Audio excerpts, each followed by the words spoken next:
Well, good evening, everyone. Everybody is trickling in slowly but surely, but we are so excited to have everyone on this evening. We always try to start at give everybody 2 or 3 minutes just to get in, but we're grateful to see everyone on the online and on our wonderful Zoom tonight. This is going to be exciting. It's going to have all kinds of energy, all kinds of things that you're going to be learning tonight, and hopefully clear up some of these questions folks may have. So as folks are coming in, we're glad to see each and every one of you, even though we can't really see you, but we're still glad to see you. Thank you so much for joining us this evening. So welcome to the Protect Our Vote Day of Action training.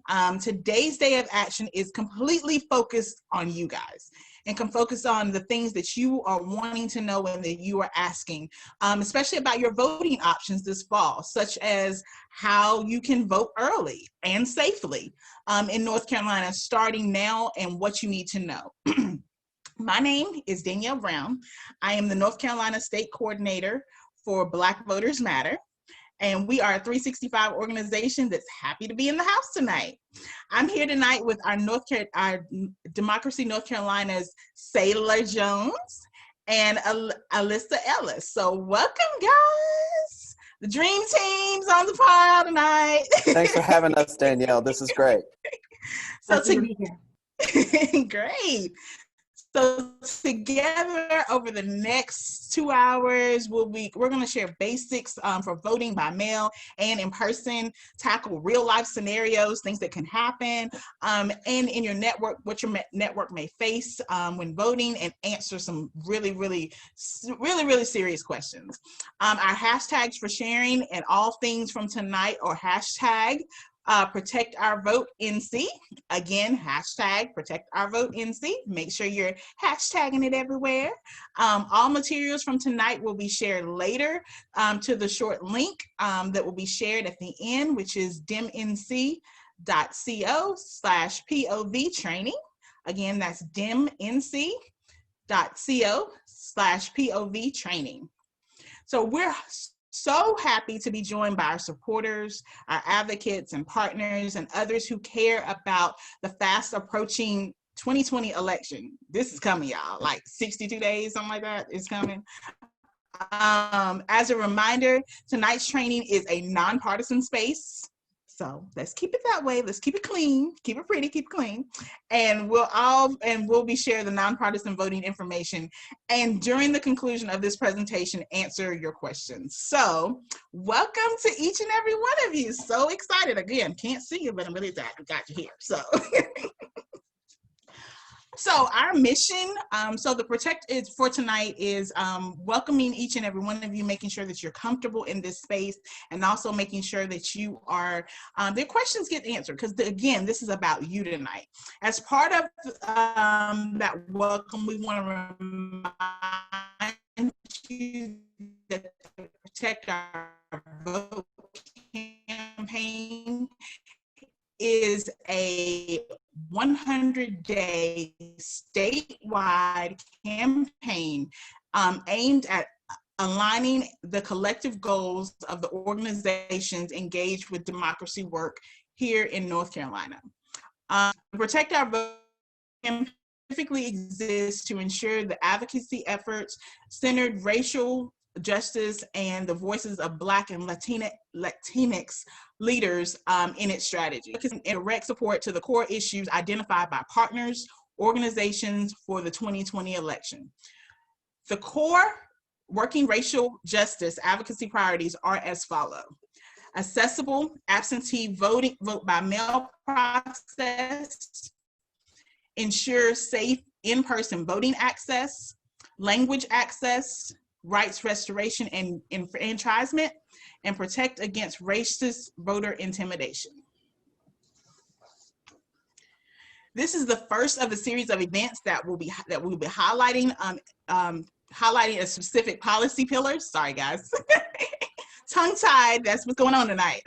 Tonight's event will focus on the policy area related to accessible absentee vote by mail processes and all the voting options for this fall.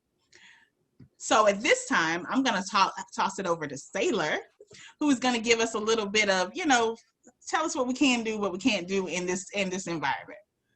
Yeah, I'm not going to tell anybody what they can't do in this environment. It's a free-for-all with us, Danielle.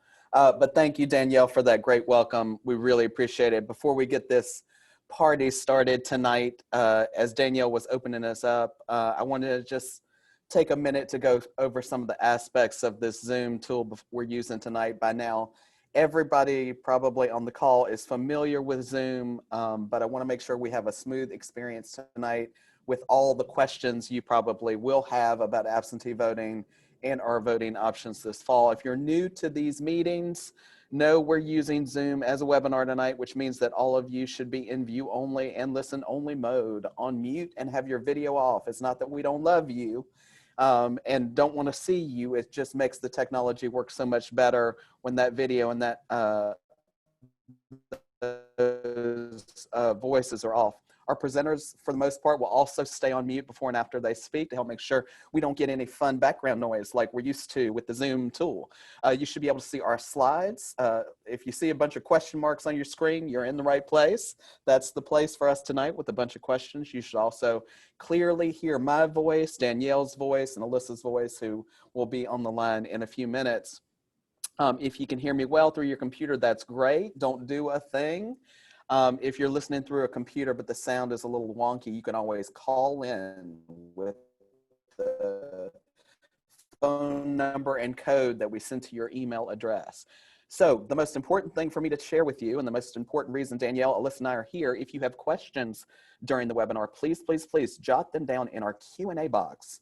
It's at the bottom of the screen. Use that image in the presenter guide, the video here, to show you where the Q&A box is on the edge of the screen. My colleague Alyssa, she is in the Q&A box even now and will be attempting to answer your questions in real time as we go tonight, and we'll share out some of those questions that come up frequently or that can't for some reason be answered easily at the end of tonight's training and answer them for everyone. So just to make sure you have what you need, she's answering them in real time, and then we will address the most frequently asked of them at the end of the night.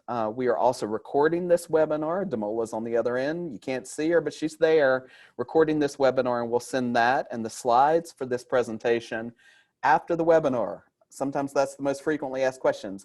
Yes, you get the slides. Yes, you get the recording. Yes, you're gonna have the audio. You have the chat box. For the low, low price of nothing, you get all the resources too. In fact, if we need to, we'll come to your house and help. But tonight, it's chock-a-block full of resources. You get it all. We'll give you the short link to get there, or you'll get it by email tomorrow. Check your email inbox tomorrow for everything you see tonight. We're going to talk about that. Don't worry about taking notes. Sit back, relax, settle in, have a drink, drop in any questions in the Q&A box, and enjoy. Danielle? Thank you, Salem. So these are all the great, wonderful things we have to offer this evening, and so excited about this, just being able to talk to you guys and figure out what you want to know and what you need. So we're hosting this training tonight to answer some of the, we've been bombarded and folks have been asking questions, and we're like, you know what, let's put something together and let people see what this is really all about. So how exactly do we vote by mail in North Carolina? That is a big, huge question. Actually, it's not just in North Carolina, but across the nation. It's a huge question. So we're hearing this. So we want to answer this for you. How and where do we vote safely in person? How are we making this all happen? So we definitely want people to be safe as we're going through this election. And regardless of how people choose to vote, what can you do to help make sure more people are voting in this election this fall? How are we making sure that we're getting people to those polls or to the ballot box, however you want to say it? That's what we're going to be tackling tonight. In a typical election year, these wouldn't even be tough questions. But as we all know, this is not a typical election year. This is not even a typical year. Nothing about 2020 has been typical. So that being said, we are here to talk about the election, how we can be great voters, educated voters, this election, the rules and the public health and how it is governed by vote. We feel this information that we're sharing tonight is crucial to us being safe and to fair elections for this fall. And we want to make sure that that we'll be streaming this meeting live on the Forward Justice's Facebook page, as well as we're going to be on Twitter. Y'all get to tweeting. So we want to make sure that you guys are tweeting that hashtag protect our vote NC, which we can share, and within your networks. Please share. And we're also, again, on the Forward Justice Facebook page, so make sure you're tapping into all of that. And if you miss it, just type in the hashtag, they come right back up. It's magic. So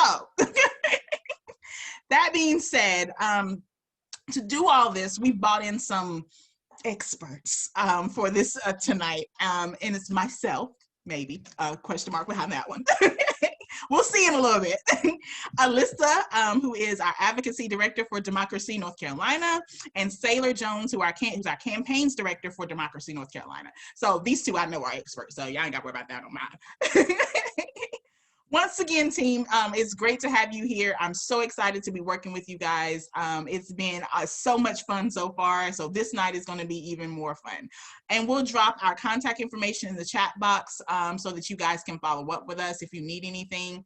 The three of us have been answering questions pretty much nonstop through the summer, and with the voting officially beginning in North Carolina as soon as tomorrow, which is September the 4th. Absentee ballots are dropping, so we're kind of excited and a little geeked about that with the first, and we'll be kicking things off in just a minute with the latest. But first, let's hear from what you will receive tonight. So in addition to hearing from the experts, you will also be able to contact the panelists. As mentioned, after folks speak, they'll provide contact info in the chat box. You'll receive resource links, as we mentioned before, from the websites to other resources, or we'll just drop those in the chat box. So please keep an eye on the chat box. It should be hot in just a few minutes. We have a live Q&A with our wonderful own Vanna, which is Alyssa, who is Q&A-ing it right now. And the next steps, which will include short links for you, ways that you can take action with not just you personally, but also with your network, with people that you know, your family, your friends, or in your organization, how you can do that. We will share out all of this information, the whole thing. You will receive an email from us, so don't worry about, we want you to pay attention tonight. And we want you to ask questions. So don't worry about having to scribble down notes or anything like that. We've got you covered. Do not worry. So that being said, let's take a poll.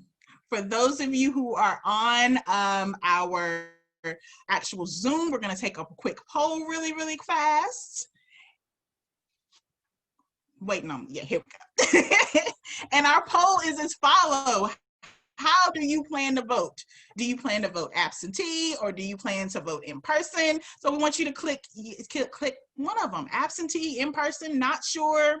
We're gonna help you make that decision tonight, whatever. We wanna see what you guys are talking about. So please, let's make sure that we are answering in the poll. I don't have any poll music, guys, so I'm not the best singer. Danielle, it looks like it's a pretty even Steven between absentee and in person, but there are a few not sures out there. So that's pretty great. There's some not sures. Maybe we can convince people to go one way or the other tonight. Yes, I'm excited. Great. So thank you so much, Sailor. So to kick us off, we're going to turn it over to our wonderful Democracy NC Director, Advocacy Director, Alyssa Ellis, to introduce the current landscape of the voting for the state of North Carolina, and kind of see what, based off this poll, where we at and what's happening. Hey everyone. So if you tune in to Democracy NC webinars, you've probably heard me talk a lot about voting by mail and updates, but there are some new exciting things that we're going to talk about. One thing I will say is keep those questions coming in the chat. I obviously will not be typing in answers as I'm presenting, but we're going to have lots of different breaks where we'll be addressing questions. And at the end, we're going to have a really long question and answer period, as Sailor mentioned. So one of the really great things that HB 1169 provided for and that we now have access to is an absentee request portal. And so through this administrative action and through the courts, this absentee request portal is going to provide amazing opportunities for voters to request their ballots online. So what's really important to know about the request portal is that the same rules apply. First, the voter can request using the portal. If they need assistance, a near relative or legal guardian can assist using the portal itself. Additionally, there's a lot of concern about voting twice, but one important thing to know is that this online absentee request portal will help voters avoid duplicate requests. And so, sorry, my phone is ringing. But so one thing that's important to note about that is if you have a request that you've already submitted through the absentee portal and you need to update your absentee ballot request, an additional request will do nothing more than update your original request, and you'll be able to see in that portal that there is, sorry, I'm picking up the phone and hanging up on whoever that is. So you'll be able to, you'll be able to update your request that way and see that you've already requested. Additionally, the portal is a really, really wonderful opportunity for folks who are abroad or in the military, and they can utilize the portal as well. Going on to the next slide. Hey friends, I'm having a little bit of trouble advancing the slides, so I'm going to come off here. Just one second. Wonderful. No worries. But whoever was calling you, I think they probably got it mixed up. Put it in the chat, guys. We're not calling Alyssa right now. I have 5 missed calls. Everybody calling you with questions. Of course. We got that slide. Thanks, Sean. Yay. Okay. So continuing a little bit more about the absentee ballot request portal. So voters must identify themselves through the portal by providing their first and last name, their date of birth, their county of registration, and there may be additional personal identifying information requested in the portal itself. The voters will digitally sign and submit their form, and you can do this by using your mouse on your computer or your finger on your phone. So really simple. And then if you give them your email address, you'll get a confirmation email, and it'll provide a copy of your absentee ballot request form, which is really, really wonderful, and you should hold on to that. We will drop the link for, there we go, for the portal. So folks had asked in the chat, what is the link? This is a direct link that'll take you to the State Board of Elections website, and you can go ahead and request your absentee ballot now if you have not done so already. Going on to the next slide. So voters have been, really concerned, and rightfully so, about what happens with their ballot after they vote their ballot. And we got some really amazing new information recently from the State Board of Elections that'll help us in our voter education initiatives and to help voters who are concerned about the Postal Service and processing of their ballots and potential delays. So one thing to know is that we will be using in North Carolina, United States Postal Service intelligent barcodes. So if you think about when you send something in the mail and you're really excited and you're monitoring and you're refreshing to see where that item is in the mail stream, you'll be able to track your ballot using this intelligent mail barcode. And so the way it works is every time your ballot is scanned by the Postal Service, you'll be able to see where it's at. This will be integrated into the State Board of Elections' new ballot tracking system, which is Ballot Tracks. And so information will be provided with your ballot on how to track your ballot. Some things that we do know, and that has amazing functionality, is that voters will be able to subscribe to a dashboard to track both their absentee ballot requests and the status of their ballot itself. And you'll be able to get notifications like email, text, and voice alerts. And you'll be able to customize those notifications so that you're only getting updates at the times that you want. Additionally, there will be Spanish language capabilities to get notifications in Spanish. And one thing that's important to note about the intelligent mail barcode is that it does not replace the postmark. And so I know a lot of voters are concerned, and rightfully so, about potential delays with the U.S. Postal Service, processing of election mail. And so it is still our recommendation, especially if you're closer to the deadline to submit your absentee ballot, which is November 3rd at 5 p.m., that you go to the Post Service, your local post office, and get your ballot postmarked. Going on to the next slide. So one important thing that we won from recent litigation and administrative action is the ability for voters to fix issues with their absentee ballots. We know that voters sometimes make pretty simple mistakes, and now there are ways for voters to fix those mistakes. And so we're going to talk about the mistakes that voters may be making or their witnesses may be making on their absentee ballots and how to fix them. And then we're going to talk a little bit about some of the challenges that we've identified and some advocacy we're doing to solve those problems. So first off, you'll see on the left-hand side, and no worries, there's a lot of text on this, and I'm going kind of fast, and you're going to get access to these slides. On the left-hand side, we're going to talk a little bit about voter issues. So voter issues that include voters who do not sign the voter certification or they sign in the incorrect place will be provided an opportunity to cure that problem with their ballot with an affidavit. And the State Board of Elections will contact that voter and provide them an affidavit for them to solve that problem and fix that error with their ballot. For a different section of issues regarding witness or assistance, the County Board of Election will reissue a ballot. And so some of those issues that may take place as witnesses mess up on the absentee ballot portion are: a witness does not print their name, a witness does not print their address, a witness does not sign, or the witness signs in the wrong location. In all of those instances, your County Board of Elections will notify you and reissue a ballot. Additionally, if it appears that the envelope has been unsealed or opened and resealed, your County Board of Elections will contact you and will reissue your ballot. Now, one exciting thing that we learned today was that the ballot tracks portal that we just talked about, you'll get instructions about that with your absentee ballot. It is our understanding that they will notify you about cure issues with your ballot in that portal. And so as soon as we get more information about how the dashboard will look, we'll be sending that out to everyone because it's important voter education opportunity for voters who may make mistakes on their ballots. Now, the cure process isn't perfect.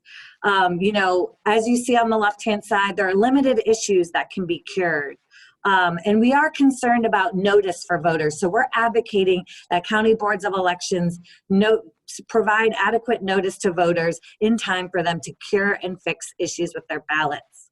In addition, we had some concerns about the affidavit design, and we're hoping that the State Board of Elections will make it very clear that it is election mail so that voters don't accidentally discard that mail. Finally, or I shouldn't say finally, but one of the final steps in cure potentially is the ability for a voter to go in person to canvass after the election in November for a hearing on their absentee ballot. We've requested a little bit more clarity on that hearing design and what that means for voters. And so hopefully we'll have that information soon and the State Board of Elections will issue guidance on that. Additionally, we had some accessibility questions around Spanish language access. And so we're really excited that Ballot Tracks will have Spanish language notifications, and we're hoping that there will be more materials provided in Spanish for Spanish-speaking voters. And then finally, one thing that is troubling and a challenge that we foresee going forward is that MAT teams are not able to submit absentee ballots on behalf of voters who need that assistance. And so voters who are in congregate living facilities will have to mail their absentee ballots. MAT teams will not be able to possess those and return those on the voter's behalf. Going on to the next slide. So understanding a little bit more about absentee ballot processing. So this is a little technical, but there are a lot of questions about what happens with absentee ballots. So we're kind of doing a schoolhouse rock catch-all for how these processes work. So before Election Day, ballots will be requested. They're going to be issued by county boards of elections. They're going to be received. If there are duplicates, they're going to be eliminated. They're going to be counted, and then they'll be rejected if there's an issue. And if that issue is curable, then that curable issue will be provided by notice to the voter, and the voter will be able to fix that issue by affidavit or completing a new reissued absentee ballot. One thing that's important to note that was a great thing that 1169 did was it allowed county boards of elections to begin counting ballots September 29th. So that means that we have a high volume of requests, over 600,000, I think, as of today. And now we know that counties are going to be able to start processing absentee ballots immediately. That's very exciting. So September 29th is when they'll start, and all these county boards of elections that have high volumes are able to add more meetings to process these. Additionally, county boards of elections are going to be conducting audits, and that's a really important election security measure.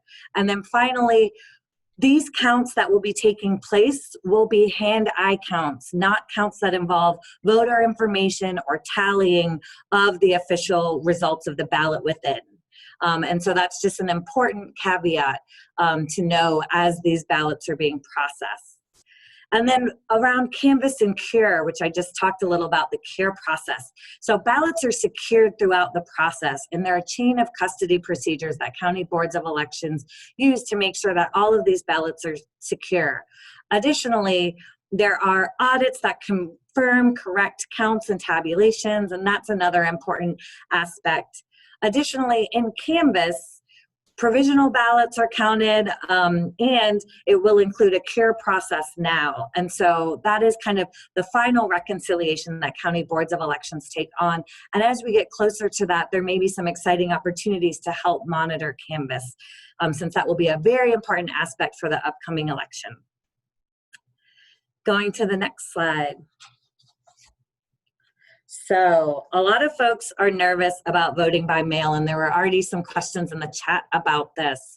And so it's really okay to be nervous about what may happen with the Postal Service, because voters have a lot of options, and the ability to request your absentee ballot now is one of those options.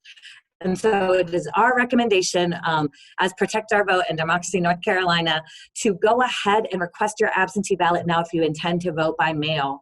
And it's the State Board of Elections will be releasing information about ballot tracks and how to track your ballot tomorrow, because tomorrow is when county boards of elections are going to begin mailing those ballots to voters. So if you've already requested your ballot is being processed, and it is going to be on the way to you soon. Another great important thing to know is that you can return your absentee ballot by hand delivery in person. So you can do that at an early voting site or at your county board of elections. And those are really great opportunities for voters who do not want to use the Postal Service or another courier agency. If you do return your ballot by mail, it is our recommendation that you go to your local post office and get a postmark so that it is verified that your ballot was submitted before Election Day at 5 p.m. Additionally, you can track your ballot, as I mentioned before, using the instructions that will be provided with your ballot envelope and container. And then you can always call your county board of elections if you're concerned about delays in your ballot or that it was not received. And you can use demnc.co/yourBOE to find that information for your local county board of elections. And then finally, there are so many voter education options. And so if you are finding yourself confused or you need assistance voting, you can go to ncvoter.org, or you can use 888-OUR-VOTE and request assistance on how to vote by mail if you have specific questions on that. We can go to the next slide now. So I'm going to turn it over to Danielle and begin answering some of the common questions in the Q&A, and we will circle back at the end to frequent questions and to provide a little bit more information on what I just shared regarding ballot tracking, cure process, and some of these more technical aspects. Thank you, Alyssa, so much for the deep dive on some of the things that everybody's kind of been talking about, maybe new to folks on this call, things that we've been asked. So thank you so much for taking that deep dive. Just a couple of quick reminders, housekeeping reminders. If you have questions, please put them in the Q&A. We don't want them to get lost in the chat. So please get them in the Q&A so Alyssa can definitely answer those for you as the expert on all of this, she is. And then we also want to remind folks that this is being live streamed, so you can utilize the hashtag #ProtectOurVoteNC to be able to find us and be able to watch. It is being live streamed on our Forward Justice page, so thank you guys so much for hosting the page tonight. And also, last but not least, we want to make sure that you please know that you will be receiving the slides by email tomorrow, so please check your email, check your spam, all that kind of good stuff to make sure you got it. So figured I'd throw those in there because we had a couple things happening on the side over here. So that being said, back to the show. We're definitely going to be talking about, the basics, back to the basics of different things, specifically about voting by mail, that we can easily digest and share with others as some of our commonly asked questions, some of the scenarios are drawn from voter questions over the past few weeks. So our first topic is of all things to know and share. You may begin, any registered voter can vote by mail. Here in North Carolina, any registered voter can vote by mail. Make sure that you are registered, and you can learn how to register online or by filling out a voter registration form at demnc.co/register. So we want to make sure first you got to be registered. And then from there, you must register to vote in order to vote by mail. And you must submit the voter registration form with your absentee ballot request form. And that brings me to our first sample scenario. So Sailor, I'm going to toss it over to you. Thank you, friend. And I apologize, y'all. I'm having a little trouble advancing the slides on this computer, so things may be a little delayed as we're going through this. And I will try to keep myself unmuted so I don't have to do two things at once on this computer, and maybe that will help with advancing the slides. But first I want to say thank you, Danielle, for that amazing introduction to what will be our first scenario of the night. That is no excuse or special circumstances needed to vote by mail. That's an important point. Not every state does no excuse absentee voting. We have that here in North Carolina, and that is obviously a perk. So our first scenario of the night, I live in Pitt County, but I'm currently taking care of my relatives in Guilford County. Am I allowed to request an absentee ballot? The answer is yes. And if I could advance the slide, I could show you that. But I'm just going to tell you, an eligible voter who is temporarily away from home but intends to return can keep their home registration address and vote in that county of residence. And that's really important to remember. Any registered voter in North Carolina may vote an absentee ballot by mail. No special excuse or circumstances needed. And you may contact your home county's Board of Elections at demnc.co/yourBOE. Well, you're going to see that one a lot today. It's demnc.co/yourBOE to request, and that request form will be mailed to you. As of this week, it's September 3rd, an online absentee ballot request portal is available at the State Board of Elections website. That is ncsbe.gov, but we have a quick and easy link for you that will drop in the Q&A, probably a lot Alyssa will share. That's demnc.co/portal, P-O-R-T-A-L. That's the absentee ballot request portal.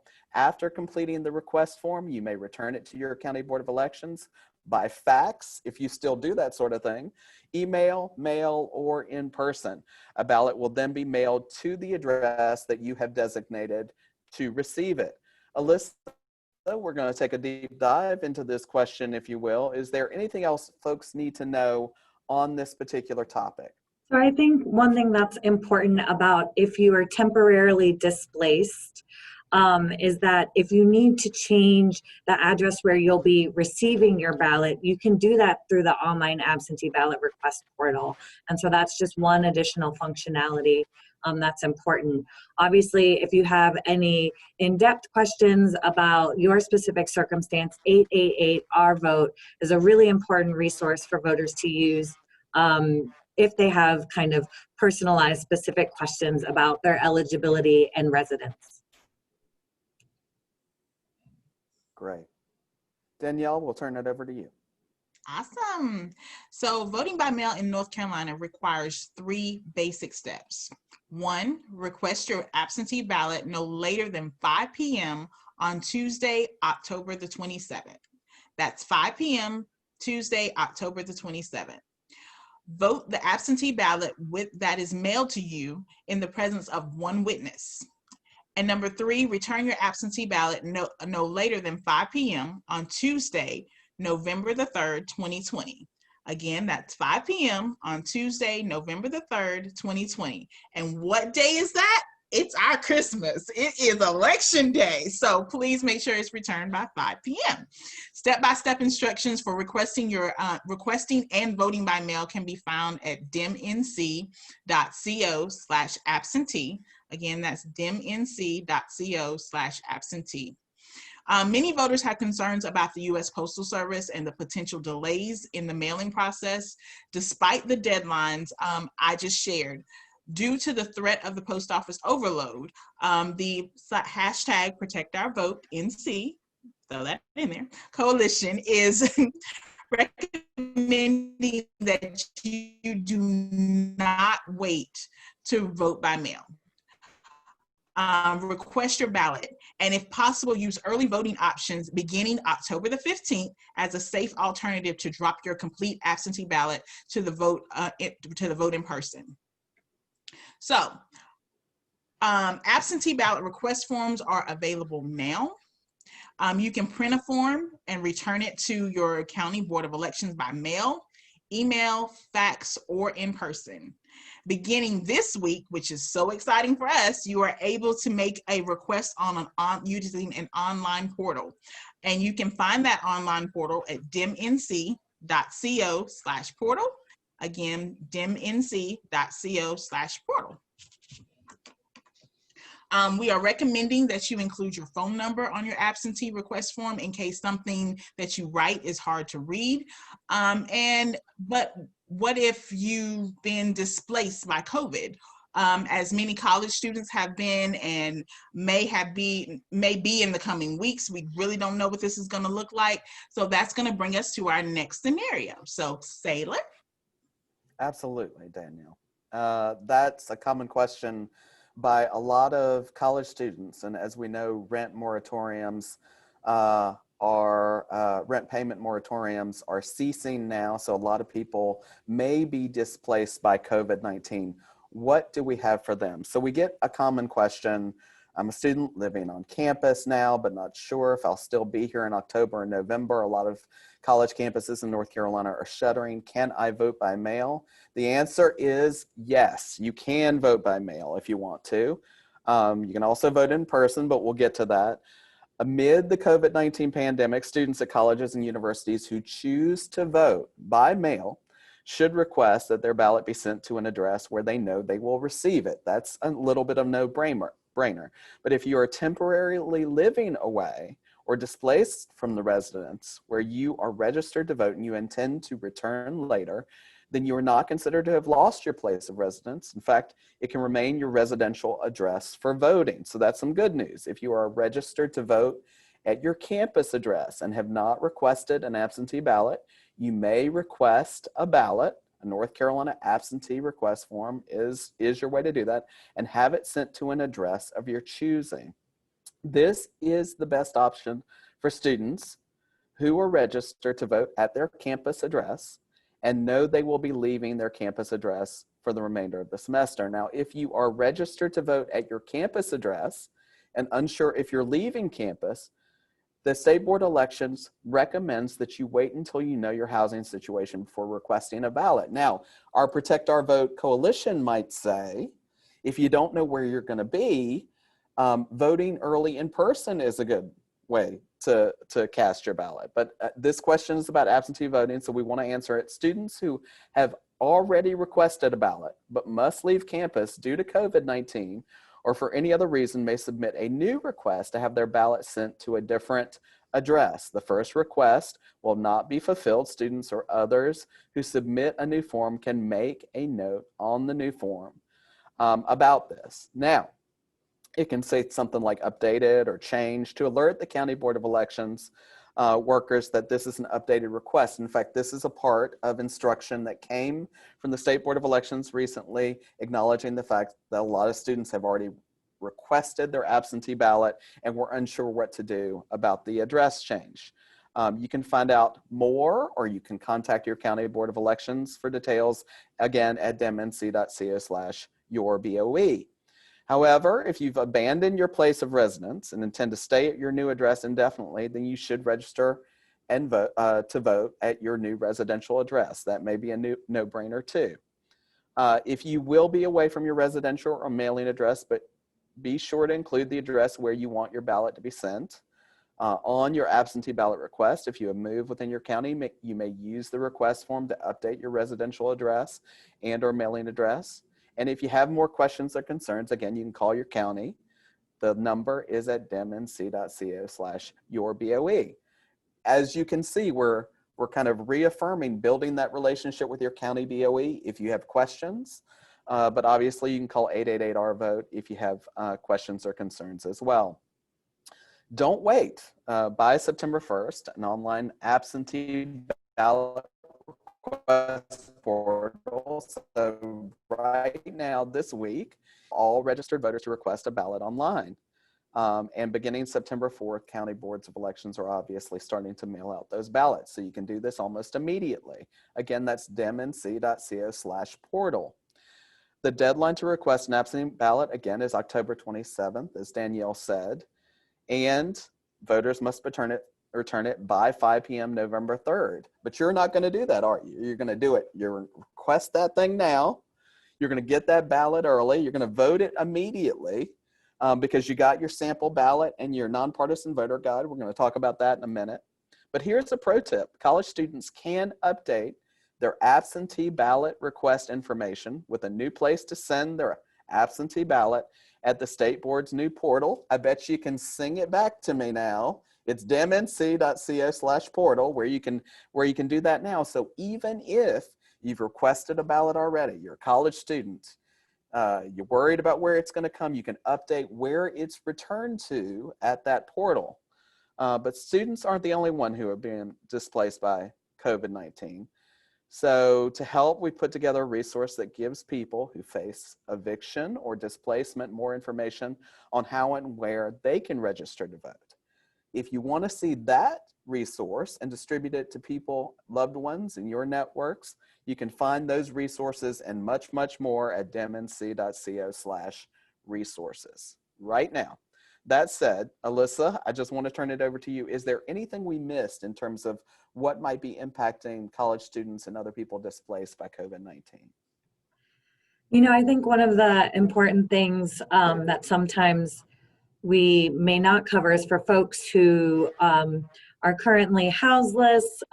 There is the ability for voters who are houseless to indicate where they normally reside or sleep in the evenings. And so there are opportunities for voters who do not have a formal permanent address to use that. And so voters in those situations are able to call 888-RVOTE if they want additional clarification. But that is one important thing to know. I think additionally, you know, a lot of the questions that we're getting through the hotline are very specific questions related to students and sometimes students who may be abroad or not sure where they're going to be. And that's why it's really, really important for voters to include the address that they anticipate they'll be at and to wait to submit their form until they know that address. But now using the portal, they'll be able to update that readily. So hopefully we won't see too many issues of ballots going to the wrong address, but voters can always check the status of their ballot too using ballot tracks. And so that's a really, really important development for voters who are scared that their ballot may not go to the intended location. Thanks, Alyssa. That's great. And we know you have got tons of questions in the Q&A, so we'll let you get back to it. Danielle, we'll turn it over to you for more things about absentee to know and share. Awesome. So another important thing to share about absentee voting. Do I need an ID to vote by mail? This is always one of my favorite questions. You do not need, and I say do not need to include a copy of your ID when you submit your absentee ballot request form. But the request form does ask for you to provide either your North Carolina driver's license, or DMV identity number, or the last 4 digits of your social number. You can get help requesting your absentee ballot. A legal guardian or relative can help you complete and sign the absentee request form. If a near relative or legal guardian is not available, then and you need someone due to blindness, disability, or inability to read or write, another person can help, but they must list their name and their address on the form. For more on family members who qualify as a near relative requests, you can go to dimnc.co/absentee. Y'all hadn't got it yet. Like Dimnc has everything. Like everything. So dimnc.co/absentee to answer any near relative questions. So you are not required to vote by mail even if you request your absentee ballot. This is another one of my favorite questions as well. This is one that we're always asked, and we're especially relevant considering the headlines of today. As long as you have not returned your absentee ballot, I quote the not return your absentee ballot, you can still vote in person during early voting or on election day. But you cannot vote in person after the absentee ballot has been returned. So no double dipping, no matter what anybody says, no double dipping, okay? According to the State Board of Elections, the best thing for a voter to do in this situation is to simply destroy the absentee ballot at home. There is no need to return the blank ballot when a voter decides to vote in person. In fact, the State Board encourages voters not to do that. The first request will not be fulfilled. Students or others who submit a new form can make a note on the new form that it's changed.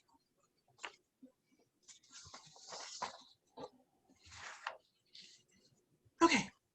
To check the status of your absentee ballot requests by you just contacting the board of your local county board of elections at dimnc.co/yourBOE. Again, dimnc.co/yourBOE.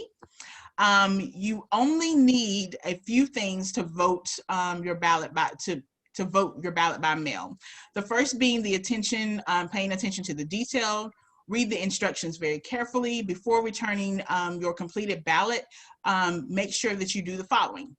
Seal the ballot as directed in the container, the envelope that you're receiving, the container return envelope. Complete and sign the absentee ballot application and certificate on the ballot container return envelope. And have a witness complete and sign the envelope in the space designed as the witness certification. In 2020, only one witness is required. That's a win, y'all. That's a big win, but hey. To observe that you're marking your absentee ballot and complete and sign the envelope. Almost anyone over the age of 18 can be your witness. Again, over the age of 18 needs to be the one to complete as your witness. These are questions we get asked a lot, so we kind of stress certain things in certain areas a little bit. Who is not allowed to serve as a witness on your absentee ballot? Individuals prohibited from witnessing an absentee ballot include anyone under the age of 18, a candidate for an election unless the candidate is the voter's near relative, And if the voter is a patient or resident at a hospital, clinic, nursing home, or adult care center, the following individuals are also prohibited from assisting an owner, manager, director, or employee of that facility. An individual who holds an elected federal or state or local office or a precinct political party or organizational office, or a campaign manager or treasurer who in any way is helping a candidate or their political party. So to learn more about what it takes to be a witness, visit dimnc.co/absentee. Again, dimnc.co/absentee. So Sailor, are you ready for our next scenario? Absolutely, Danielle. When we talk about an absentee by mail ballot, we often think of folks in nursing homes or assisted living facilities, many of whom have been on lockdown or which have been on lockdown for many, many months because of the pandemic.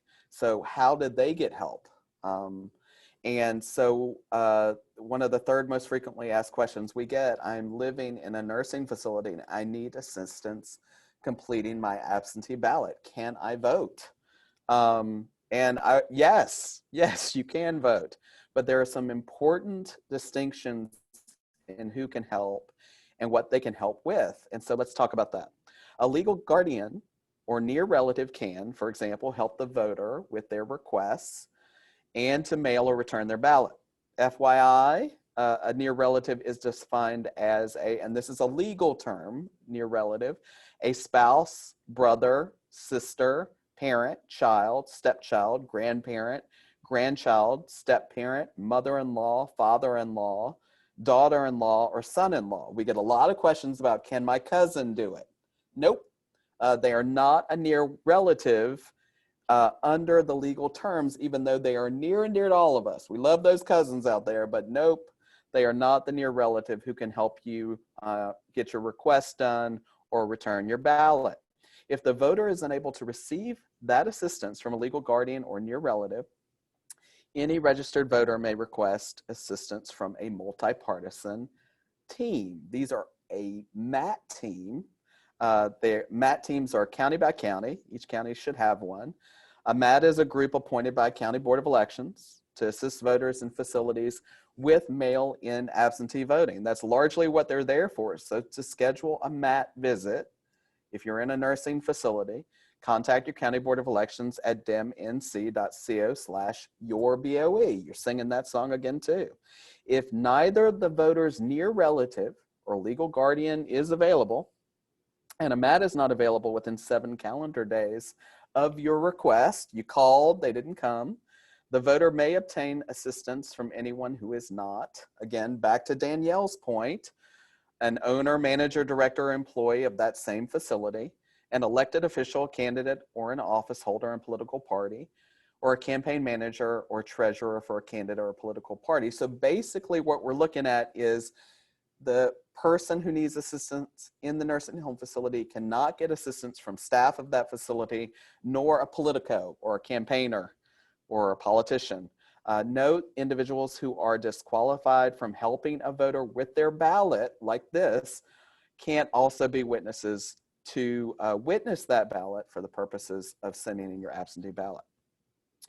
If you are in a nursing home, you can return your ballot by mail. That's the whole point. Once you've received your ballot at the nursing facility, the voter can put that 55-cent stamp, the first class stamp or forever stamp, on their ballot and return their envelope through the mail.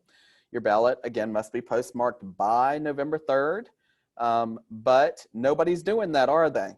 They're all sending it in early.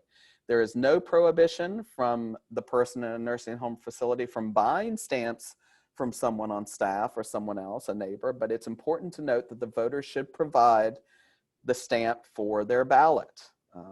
In terms of a hand delivery for someone who is in an assisted living facility and can't go, only the voter or their near relative or legal guardian can hand deliver the ballot return envelope. And by hand delivery, we mean taking it to a County Board of Elections office or taking it to an open early voting location in your county. We'll talk a little bit more about that. MAT team members cannot return absentee ballots for voters who are immobile or unable to hand return their ballots to the County Board of Elections office. So that's an important distinction. Near relative, legal guardian, yes. MAT team member, no. In fact, it's a Class 1 felony for anyone other than the voter or the voter's near relative or legal guardian to be in possession of the voter's ballot. So if a MAT member, though, was assisting a voter, and due to that voter's disability, the voter asked the MAT team member to just drop it in the mailbox outside. Can you take it to the mailbox outside? I can't walk out there. That would be permissible under the rule. But the MAT team member cannot bring the ballots back to the County Board of Elections office, okay? So that's an important distinction. If you find you or a loved one you are the loved one in a nursing facility, we love you so much, or if your loved one is a nursing home facility, and if you're facing some roadblocks to requesting or mailing or delivering your ballot, please call us at 888-R-VOTE. We want to hear from you if you're having problems voting. That's 888-687-8683 if you're translating 888-R-VOTE. And I'd encourage you to contact the County Board of Elections to see what options are available for that nursing facility too. Again, you can sing that song, demnc.co/yourBOE. Alyssa, we know assisting voters in these types of facilities is incredibly tricky. It took me what seemed like 45 minutes to just explain the answer to that question. Anything else folks should know about voters in this situation? So I think one thing that's important is that we've sought some clarification and guidance from the State Board of Elections that does make it clear that MAT teams cannot hand deliver ballots for voters. We understand that that's a huge challenge for voters who are in congregate living facilities, and that, it does necessitate them being able to, mail using postage their ballots. One thing that I think is important, which Saylor mentioned, is that if you are in a congregate living facility or someone you love is in a congregate living facility and needs assistance voting, they should contact their County Board of Elections to request MAT assistance and explain the situation to them, the voter situation, preferably the voter calling themselves. Additionally, if there are barriers, to voting, or you encounter a situation where you're not being assisted, please call 888-R-VOTE. We will be able to document that and try and rectify the situation, particularly if it involves MAT team access to congregate living facilities. Saylor has already triaged an issue that we saw in Chatham County, and so we're working really hard and with friends in the advocacy space, including Disability Rights NC, to make sure that we are, getting appropriate assistance to all voters who are in congregate living facilities. I will uplift that there was some questions about folks who are eligible to vote and who are incarcerated. I will say that, the MAT team challenges that we see for folks in assisted living facilities are equal, if not worse, for folks who are incarcerated and who are eligible to vote. There's a wonderful organization, You Can Vote, who is working to get folks who are eligible, registered, and voting by mail. We've recently requested guidance with our friends from Southern Coalition for Social Justice to understand how those voters who are in jails or incarcerated settings but are eligible to vote will be able to vote. And so although I won't be able to directly answer some of those questions right now, because we are working to understand a little bit more about how MAT teams can or can't assist, or other volunteers can or can't assist, I just want folks to know that we are working to make sure that all voters, regardless of the facility or setting they're in, are able to vote. And if you encounter any issues, please, please, please call 888-R-VOTE. Thank you, Alyssa. We really appreciate that. We know this is a tricky scenario, and so please drop your questions in the box if you have additional ones. We're coming on 6:01 p.m. and Danielle, we are in the short rows now, as we say in Warren County. We are in number 8 of what you should know and share on your absentee ballot. Ready for you. Awesome sauce. So return your absentee ballot by the deadline. or before the deadline. That's preferable. ASAP is preferable. You have a few options for submitting your absentee ballot. One, you can mail it to make sure that it includes at least a 55-cent postage stamp, which is one forever stamp. In person, you can return it in person at your local Board of Elections office. You can, in person at an early voting location, which is going to be October the 15th through the 31st. If you're not submitting the ballot yourself, only the voter's near relative or legal guardian or a county MAC team member may assist with returning the ballot. Again, I'm gonna say that one more time because that one's something that people ask a lot. You're the only one that can return it. A near relative, a legal guardian, or a county MAC team member can assist you in returning your ballot. Return your ballot as soon as you finish voting, no later than 5 p.m. on November the 3rd, 2020. If you wait until November the 3rd to mail your ballot, you must take it to the mail carrier to have it postmarked by 5 p.m. So that brings me to Sailor. I know you got a scenario for this one. Absolutely. And Danielle, I just want to make it clear, I messed up this slide. Everybody tried to tackle me, but we're getting clarification on a lot of this in real time. Alyssa and I are just, normally during these presentations, just going through at the very last minute, what's the rule? So if you are confused, that's okay. We're here to clarify in the Q&A box, but I want to just let you know the MAT team can help you with your absentee ballot request. They cannot help you with your absentee ballot return. And by return, I mean taking it back to the County Board of Elections. And that normally comes in that assisted living situation. But your near relative and your legal guardian are A-OK to do both, which is the request and the return of the ballot. So there's an important distinction there that has significant impact on, as Alyssa said, people who are in these living situations where they need assistance from the outside, whether it's detention centers or nursing homes. So we want to make that perfectly clear. That takes us into our last scenario, and it's related to this. My elderly neighbor is not able to leave her house at all. Again, she's not a relative or a legal guardian. Can I carry her ballot to the mailbox for her? Well, if you were listening to the last scenario carefully, you'll know, yeah, you can carry it to the mailbox for her. So an important distinction, the MAT team couldn't take the person in the nursing home's ballot to the County Board of Elections, but they could take it to the mailbox. A neighbor can do the same. So if you have a disability and need assistance mailing your ballot on the street in your mailbox, you may direct an individual, and this is the law, to immediately take that sealed envelope containing your ballot to the closest U.S. mail depository or mailbox, as long as the person is not disqualified from assisting you.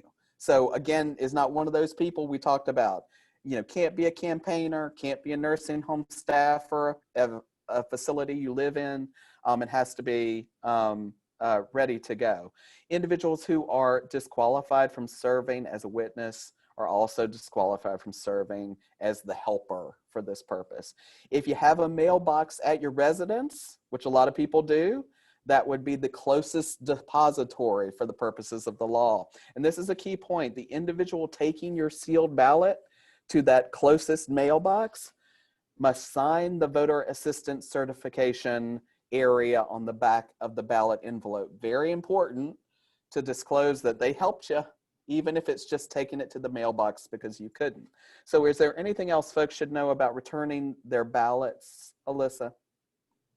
So I think, some of the questions that we're getting, like one recently that just came in, can a U.S. mail carrier pick up a mail-in ballot at a nursing home or elsewhere? Yes. So, all mail, if the voter is in a congregate living facility, has had their ballot witnessed by someone who's not, facility staff, puts it in an envelope, puts it on postage, and it can be mailed just as normal mail would be mailed. And so the U.S. Postal Service would be picking it up that way. I think some of the important questions when you're thinking about assistance versus helping is if you have questions on what you're able to do, and I keep hammering in 888 our vote and County Board of Elections, but it's to go ahead and contact your County Board of Elections or call 888 our vote so they can help you understand whether you're one of the qualifying folks who can help, because obviously if your elderly neighbor is unable to, then you can assist. And so I think these are, really kind of sometimes can get into technical specific questions. And so definitely encouraging folks to call 888 our vote if they have a specialized circumstance. Thanks, Alyssa. I really appreciate it. And Danielle, we're about to go into the most basic of tips, just to recap everything on absentee ballot. Turning it over to you. Awesome. So, basic tips. What does all this that we just said mean all combined into one? It's basically where we're at now. Basic tips for knowing about your absentee by mail, things to know, things that you can share, that you can literally utilize.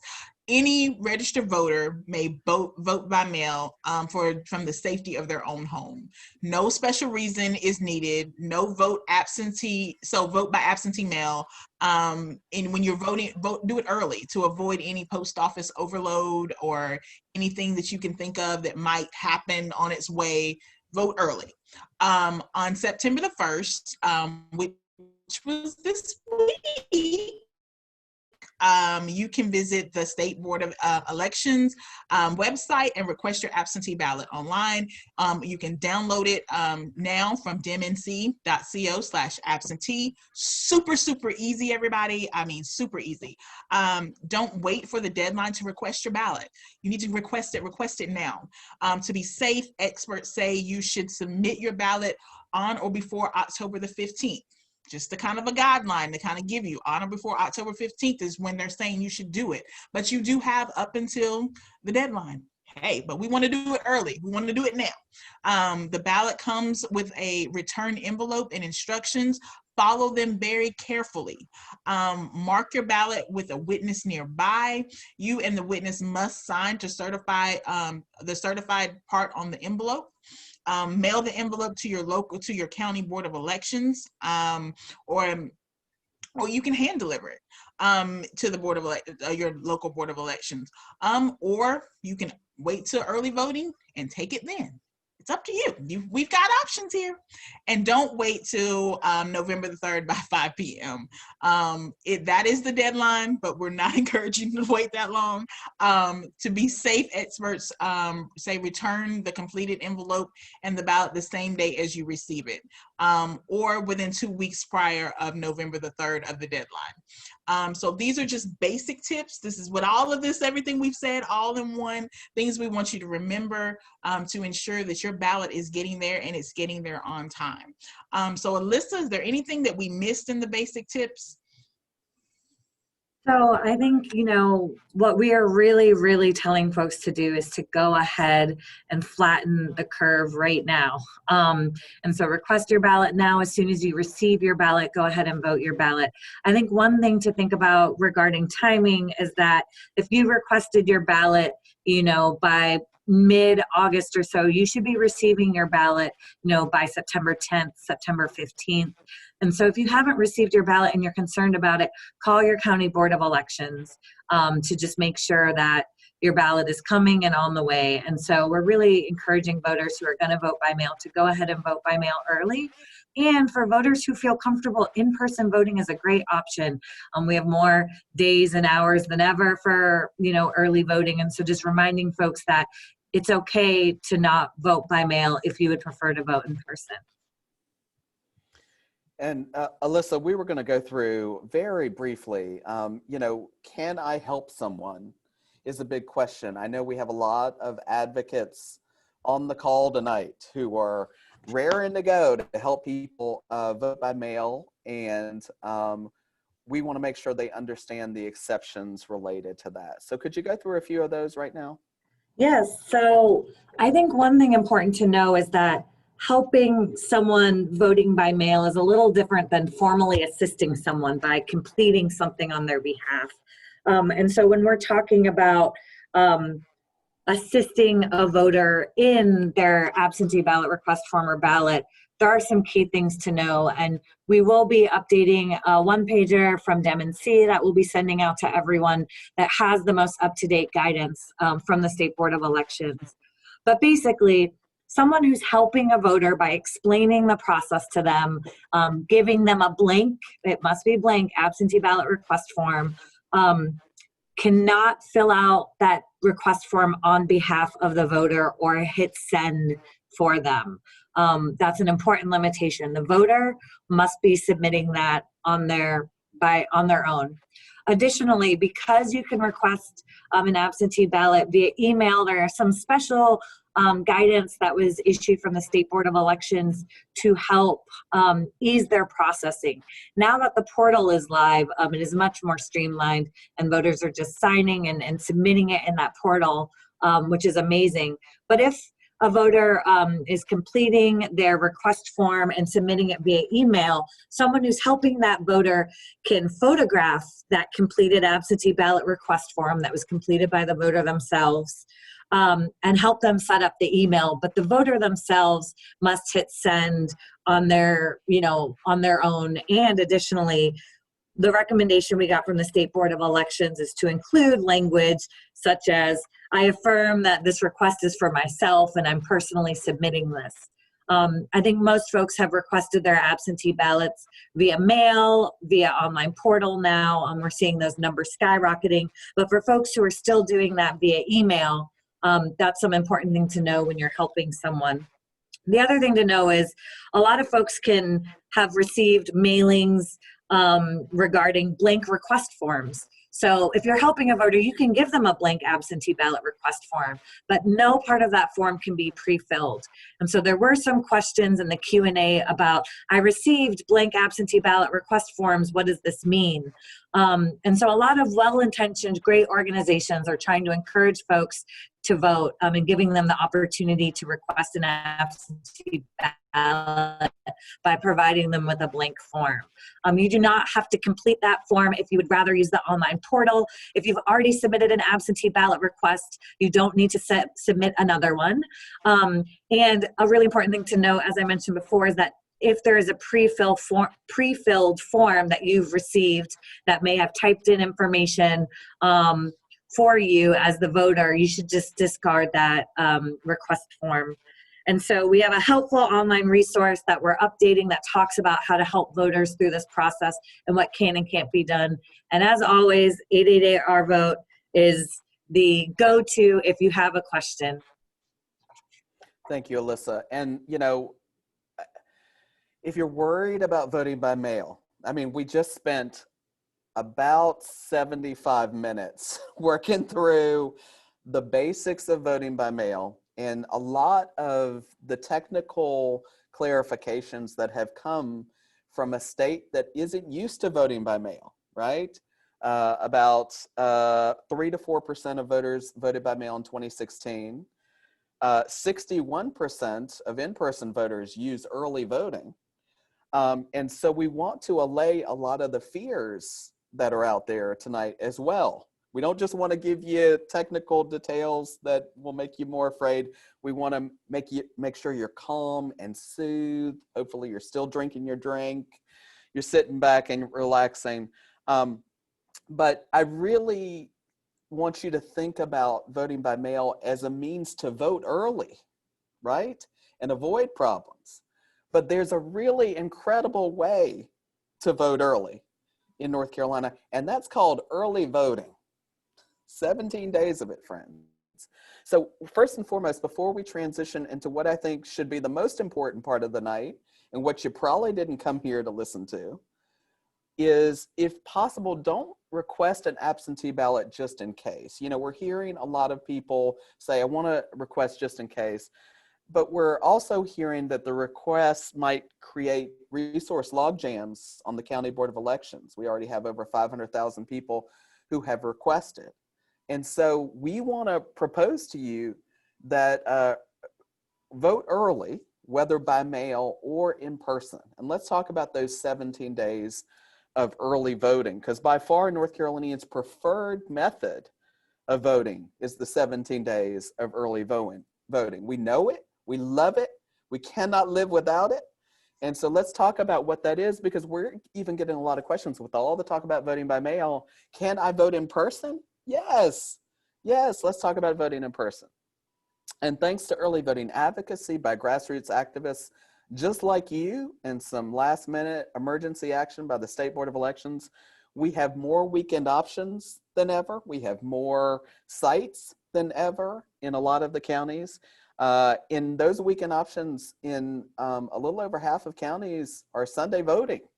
So let's talk about what this means for you, because we see early voting, the 17 days of early voting, starting October 15th and running through spooky season, October 31st, Halloween day, as a great way to vote in person with fewer lines and more social distancing. Because again, we're going to have more sites, more weekend options, and so people can spread out and hopefully take advantage of a day that normally doesn't have a ton of lines like Election Day. It allows you to avoid bad weather. As you know, we will have a hurricane here in North Carolina. It'll just happen. Inevitably, it could fall on Election Day. Why wait? Avoid that bad weather and those long lines by going during the 17 days of early voting. I don't need to tell you, early voting in North Carolina is a great way to fix registration problems. You can use same-day registration. If you miss the October 9th deadline to register to vote in North Carolina, you can go register and vote same day during early voting. Sites are open on weekends. That's no lie. We have more weekend options than we've had before. We've almost got double the Sunday options than we've ever had in North Carolina. And we've been promised that masks will be provided to voters, that poll workers will be wearing them, that social distancing will be enforced, that stations will be sanitized, that there'll be single-use pens to use when you go to make voting easier. So to find your early voting times and places in your county, about 80 counties have their early voting plans up right now. The other 20 will be up in the coming days.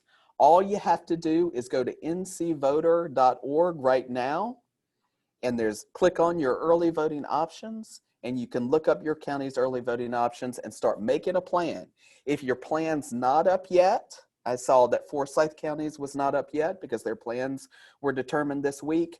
Don't worry, be calm. It's going to be great. Just give it a few days, it'll be up, and you can start making your plans to vote October 15th through Halloween Day, October 31st, for early voting. And that's one thing we get lots of questions about. I want to say one more thing. We get tons of questions about this, and we just got some state guidance this week. What about curbside voting? Everybody loves curbside voting. We can vote curbside in person on Election Day. We can vote curbside, even more importantly, during early voting. Due to the guidance that came out, let's talk about who can vote curbside, because we got guidance on September 1st, so this is fresh off the presses. The State Board's curbside guidance defined who could use it, okay? If you cannot make it into the voting room because of your age, because of a physical or mental disability, and they mentioned specifically agoraphobia and fear of being in confined spaces. If you're increased risk of contracting COVID-19, if you fall in that risky group, if you cannot wear a mask for some reason beyond personal preference, if you have a physical or mental disability that prevents you from wearing a mask, if you are experiencing COVID-19 symptoms, you can use curbside. You can drive right on up, ring the bell or drive over that buzzer, and someone should be able to come out and assist you. But remember, just being afraid of going into the voting room just because of COVID is not enough to justify using curbside. But one thing that we know, poll workers cannot inquire specifically about the underlying condition that prevents you from going inside. So if you are denied the right to curbside, and it's a right, friends, I want you to immediately call 888-R-VOTE. Experts will be standing by during the early voting period and election day to assist you if you have any problems with curbside, okay? So we wanted to make that perfectly clear. We get tons of questions about curbside voting. Now, in my former life, I was a communications director, okay? And so my job is to calm you down. If you're frustrated about the state of voting, if you're frustrated about the headlines you saw today directed at North Carolina, if you're fearful of voter suppression, if you're fearful of intimidation tactics, if you're confused about the risks and the rules and the misinformation floating around, we hear you. We are here for you. So remember, our job as advocates and influence makers in the community. Remember, you could be anywhere tonight, but you chose to be here with us for 15 hours, okay? You are the people who have the knowledge in your community. Therefore, you need to be the ones who are helping voters be calm and to understand that they can vote. So let's talk about options, opportunities, and maybe even a little optimism tonight. This year's elections are different. So I want you to know your options, and you're getting them tonight. The pandemic means more options to vote, and more specifically to vote early. So we want you to do that. Whether it's by mail or in person, please vote early and make sure those votes count. Visit ncvoter.org to learn more about those options. Make a plan to vote early, knowing this year's elections are going to be different. If you vote by mail, please, please, please, if Alyssa and Danielle did not make it clear before, I want to hammer this thing home now. Follow directions carefully. There are directions. It's just like putting together an IKEA shelf, or hopefully easier, but follow those directions, okay? Voting by mail can be safe. It can be a secure way for North Carolinians to cast their ballot in 2020. So request that ballot early. Vote and return your ballot as soon as possible and follow those directions carefully. If you vote in person, I'm going to be doing it. Know your options. There are more and safer options this year. So thanks to your activism, like I said, we won more early voting options than we've had in a very long time. Please take advantage of them, because those options, those many sites, those many hours, those weekend options, those Sundays, those will be the means by which we are able to social distance at the polls this year. And so they're going to be really important to make you safe and make sure your vote counts. Understand that this year's elections are going to take time. Okay, it was 600,000 people, right, who have requested absentee ballots already, okay? With more people voting by mail this year in 2020, it's inevitable. Even if all those people who don't request now don't vote, they vote in person, even more people are going to request. So it's important to know that the more people who vote absentee, the more it's important to change our expectations about when we'll know who won. What are the results? And we all want an accurate and transparent election. Let's just agree.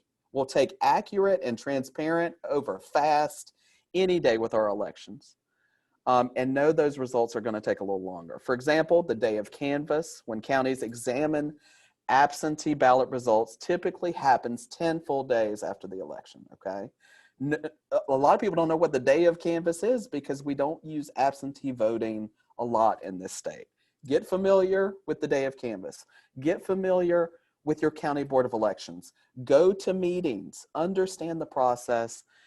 And if more people are voting by mail in 2020, this can prolong the process and delay results. So be prepared to explain this to people, because people won't understand. They'll think it's the F word. They'll think it's fraud. And it's not. It is the process by which we are going to receive a transparent and accurate count. We have to be the ones who calm their fears in this process.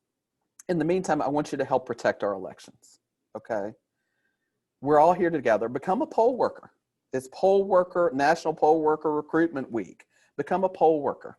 You can do that at demnc.co/democracyhero.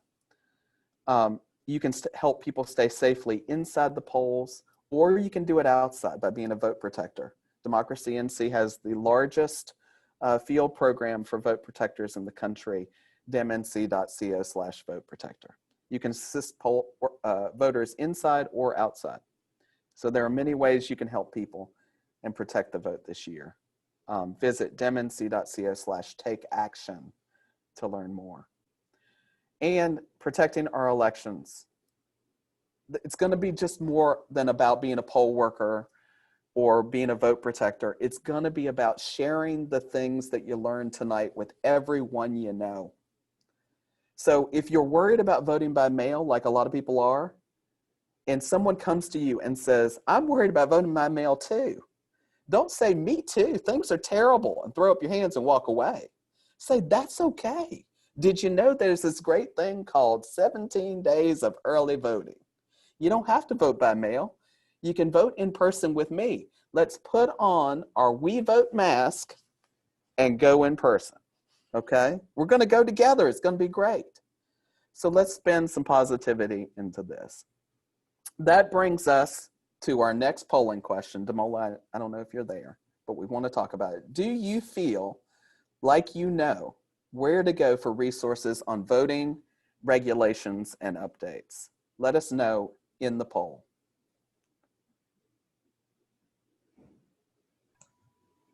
And we gave you a lot of links tonight, so I'm hoping for the best.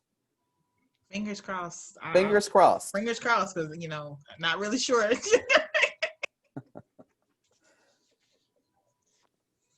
No one wants to get fired tonight, but that's all right. Amen. Amen. All right, we're going to give you another few seconds to decide. Do you know where to go? Do you know where to go? Now, you haven't gotten the slides yet. All right, we're going to end this poll, share the results. Most of you do. 93%. That's better than any grade I got in college or high school, so I appreciate y'all. For that 7%, let's talk about it. Let's talk about it. All right. So I'm having trouble advancing the slide. I'm sorry when the poll came up. I'm having trouble advancing. But I want to share something with you. As a reminder, we'll continue to take questions. So at least you know how to get stuff from us, right? We're here for you tonight. Uh-oh, having trouble. Okay, there's my slide. You're going to get a bunch of links tonight, okay? We're just going to give them to you. You said you didn't know where to go, and so here we are for you, okay? First and foremost, I want you, as a reminder, to know in March 2020, the State Board of Elections in the North Carolina DMV began hosting online voter registration, right? Did anybody know that? I hope everybody knew it, okay? And so there are options for voters on the NCDMV website. As a result of online voter registration, we had a really good month in January and February. And then March through May, voter registrations dropped a bit. Why did they do it?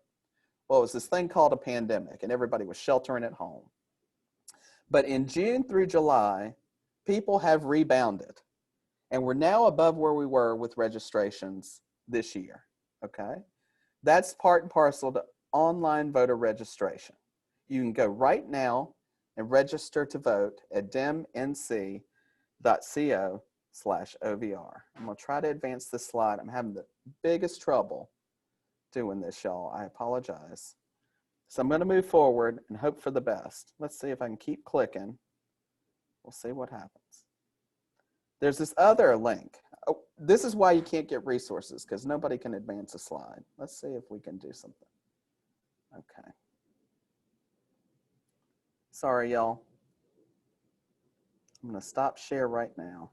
No worries, it wouldn't be a Zoom if we couldn't do 5 things at once. This was hard, friends. I apologize. I'm having a little bit of trouble. So the next thing I want to share with you, and Alyssa can put these in the Q&A, and we'll keep putting, I'll also put I can put these in the chat if we can open that back up, is absentee by mail. You received a ton of links tonight, but the one I want you to remember is demnc.co/absentee, okay? A very important link. Voting by mail can be a complex process. We want you to have everything you need. If you go there, you can get the online portal. You can get what you need to request your ballot, the deadlines, everything. And so go to demnc.co/absentee. Early voting. As Alyssa mentioned, early voting will be essential this year. I tried to sell it to you, friends. You can look up your early voting options at demnc.co/vote-early. And finally, I want to let you know your sample ballots are up, okay? In many North Carolina counties, your sample ballots are already up and there and ready to rock, okay? You can look at those things, download them, print those things out.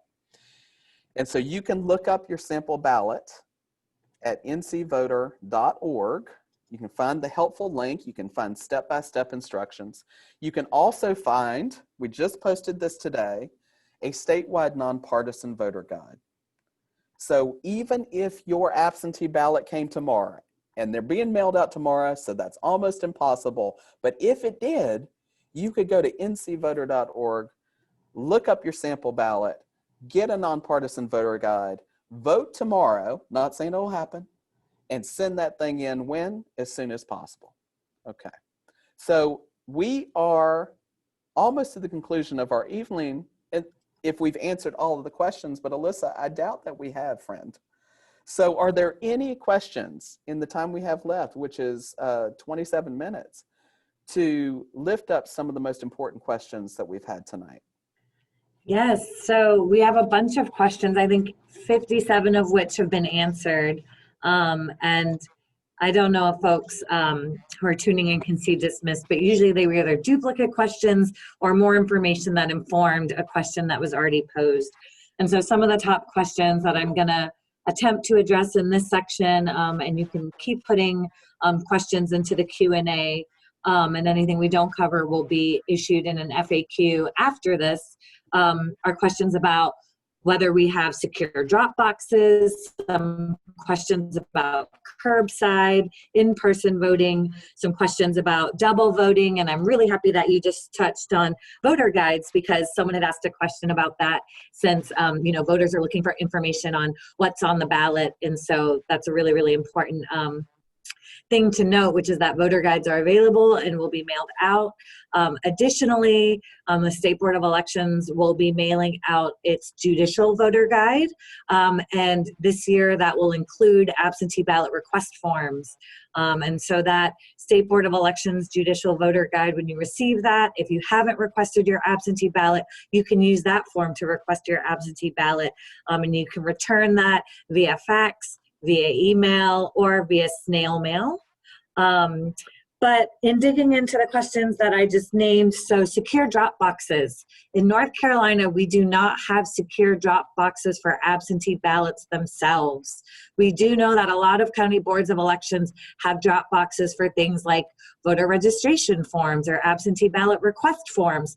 But for absentee ballots themselves, they must be submitted via mail. And we went over all of those tips and ways to ensure that your ballot is processed in time, or hand delivered. And it can be hand delivered to your county board of elections or hand delivered at an early voting site. One important thing to note is that they may not be hand delivered on election day at your polling site. And so that's just an important caveat for folks to know. But we do not have secure drop boxes. So there's not, you know, locations at your county boards of elections where you can just drop it off. Additionally, about curbside. So I know a lot of folks are getting creative and trying to think about ways that they can vote by mail but hand deliver. And so I think it's really important to note that voting by mail was traditionally, you know, placing your ballot in the mail stream by either, you know, dropping it off at the postal service, putting in one of those blue boxes, or putting it, you know, in your mailbox and putting the little red ticker up so you're, you know, the person delivering your mail knows to scoop up your mail. But one thing that's important to know and is a real distinction is curbside voting is curbside in-person voting. And that is for the folks that we just went over who are unable to enter a voting enclosure due to age or disability. One great thing that the State Board of Elections went over in terms of the definition of disability is that it does include those who have medical conditions that put them in a high-risk category, for those who currently have COVID-19 symptoms, and for those who have other disabilities that prevent them from entering the polling location. This is not the same as driving up and attempting to hand deliver your absentee ballot. We do not have curbside absentee ballot delivery at this time, in the same way that we do not have secure ballot drop boxes at this time. We are awaiting guidance from the State Board of Elections on hand delivery itself. I think one important thing to note is that, vote by mail was traditionally only used by 3 to 5% of North Carolinians. And so it was not a common issue for voters to be trying to return their absentee ballot, which traditionally is returned by mail, using a hand delivery method. And so we're awaiting important guidance on what counties can and can't do regarding hand delivery. I will say that the recent frequently asked questions that the State Board of Elections issued did state that voters will have to stand in line to submit their absentee ballots. We're waiting to see what guidance comes out on hand delivery and if there's any changes to that, but that's currently what the State Board of Elections has stated. And I think, part of the rationale underlying that may be is that traditionally vote by mail is considered voting by mail using the post service and not typically been a hand delivery method, although we know there are concerns around USPS. One thing I will say too around questions of United States Postal Service delays is that you can, you can mail your ballot using FedEx. You can use other methods to return your ballot by mail if you like. We're working to get some guidance on how the USPS intelligent mail barcode may or may not, but that dashboard should allow you to track your ballot too. So if you're concerned about that. And then we got a lot of questions about double voting. So I will say, anytime that the president says anything, we see an uptick in voter questions and concerns. But one of the really wonderful things that the State Board of Elections did today was issue specific information on this common concern. And so I'm going to hit some of the highlights from that, and I'm going to drop it again in the chat to go to everyone. But basically, the bottom line is it's illegal to vote twice in the election. It's a Class 1 felony if you vote with the intent to commit fraud, twice. And additionally, it is also a felony to solicit someone to do so, which I thought was a nice little jab at what was stated in Wilmington. But I'm going to go over some of the safeguards that prevent voting twice, because we've gotten a lot of very creative questions from folks about, well, what if someone does this and then this happens? Or what if they vote at this time, but then that happens? And so we're going to go through the highlights real quick. It may not cover every question, but it'll cover the common questions. So in North Carolina, we use electronic poll books. And so that has information about folks who have already voted, and those are in place at every early voting site. So if a voter tries to check in, who's already voted by mail, whose ballot has already been scanned in, they will not be able to vote a regular ballot. Now, if that person is really adamant that they didn't submit a ballot, they will be provided a provisional ballot, and election staff will research the voting history and determine whether that provisional ballot should be counted or not. On election day, voters who have voted absentee are removed from the poll books. So they will not be eligible to sign in. And so absentee ballots that are received on election day and not counted until after the election day will prevent that from taking place. And so State Board of Election conducts audits after each election that checks the voter history against the ballots cast and would detect if someone attempted to vote more than once. Absentee ballots and early voting ballots, which, fun fact, one-stop voting is actually considered one-stop absentee voting. But absentee ballots and early voting ballots are retrievable. So if someone were to try and get around that system, their ballot can be retrieved and not counted. So it would not impact the outcome of an election. And then additionally, the State Board has dedicated investigations team that investigates allegations of double voting. And referrals are made to prosecutors when that's warranted. And so those are some of the important safeguards that will prevent double voting from taking place. And I'm going to go ahead and drop in the chat for everyone kind of a more detailed explainer that Karen Brinson-Bell, our executive director, issued today. And one of the other things that was mentioned regarding curbside in-person voting was the age. And so, you know, what it says is age or disability. It doesn't have a finite age cutoff for folks. And so that's really important to know. If you were unable to enter the enclosure and need to vote curbside, there is no kind of age limitation. All you will need to do is attest to the fact that you are unable to enter. And if for some reason an election worker is questioning you about that, call 888-R-VOTE because that attestation is sufficient for you to be able to vote in person using curbside.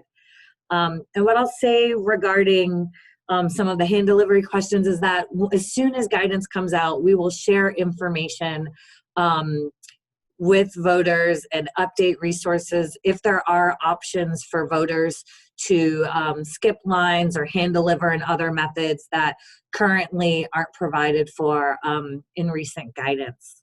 And I think there are 8 open questions right now. And one really great question that I want to uplift is that if you request and receive an absentee ballot, you do not have to vote that absentee ballot. And so if you do not intend to vote absentee, you receive it and you choose to vote in person, you can go ahead and tear it up and go and vote in person. So your simple, request and receipt of an absentee ballot isn't the same as voting it. So if you choose to vote in person instead, just, discard your ballot and go vote in person instead. There was a question about taking pictures of your ballots and the postage stamp to prove that you voted in case it's not registered as received. And so you should never take a photo of the ballot itself. I suppose if you wanted to take a photo of the external front of the envelope with a postmark on it, you could do that. I think our request, for the postmark is that ballots that are postmarked by November 3rd at 5 p.m. will still be counted if they're received within 3 days. And so that, is obviously not recommended. And so we really do believe that if you're within a week of the deadline, that's when the postmark becomes, pretty important. I do not know whether FedEx gives a postmark, but what I will say about postmarking is that that's a statutory requirement. So FedEx may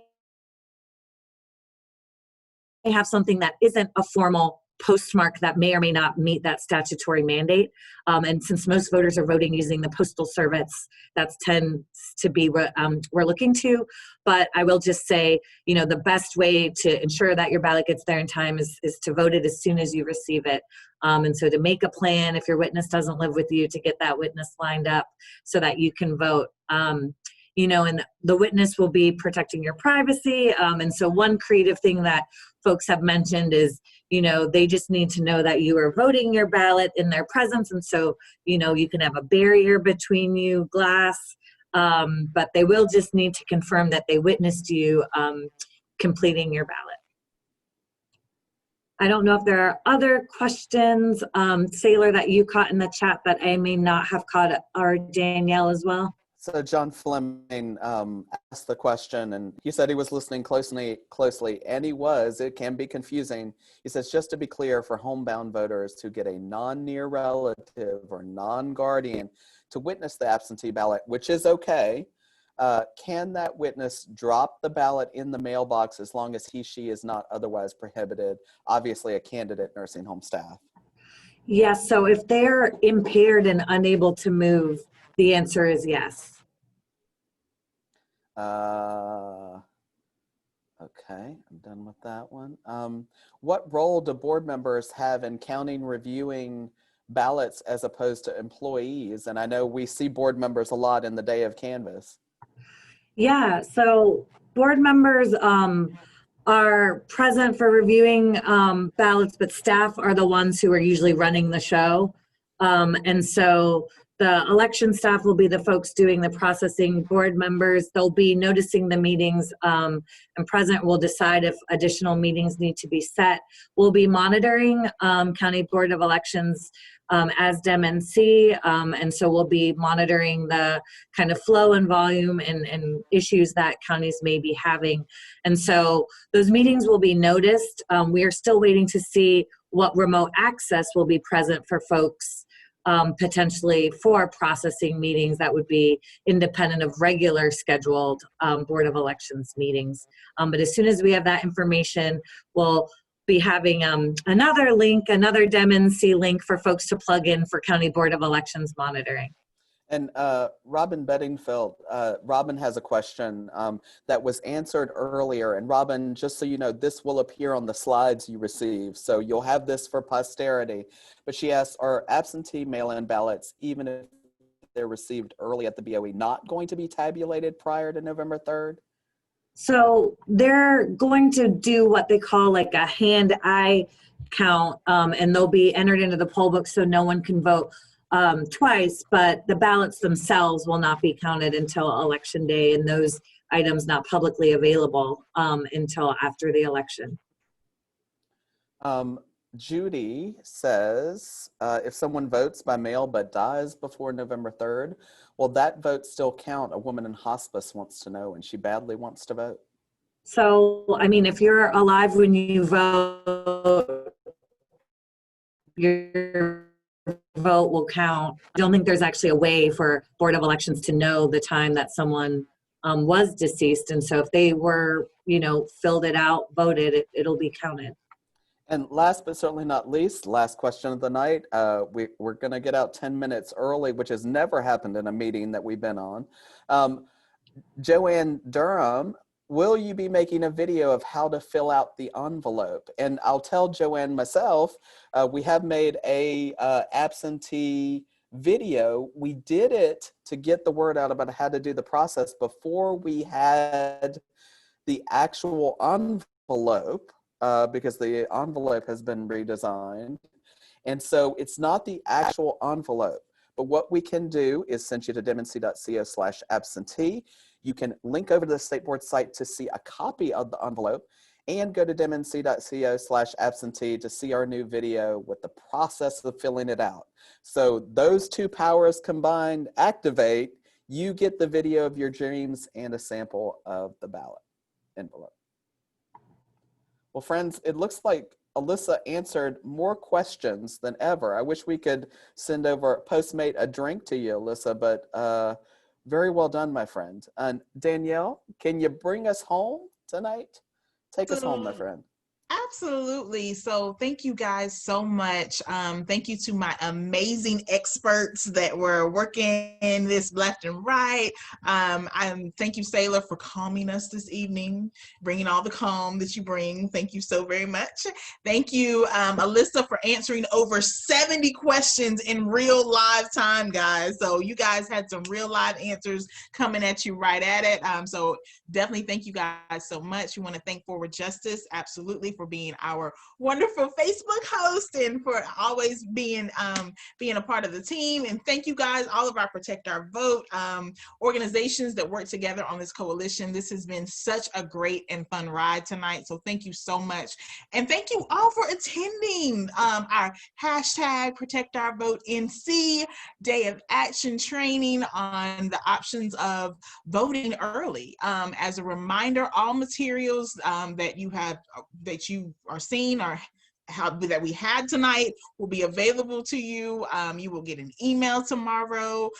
Check your, spam, check all of that before you start, saying, where's my email? So check everything before you do that, because it will go out tomorrow, including the presentation that you see here and a recording. Also look for an email from us as soon with more information, including reminders and next steps to continue to plug into your work and what you guys are doing. And you guys are what make us do what we do and make us great. So thank you so much for being those folks on the ground. And thank you all. So have a wonderful night. Stay safe and vote early. Good night, guys.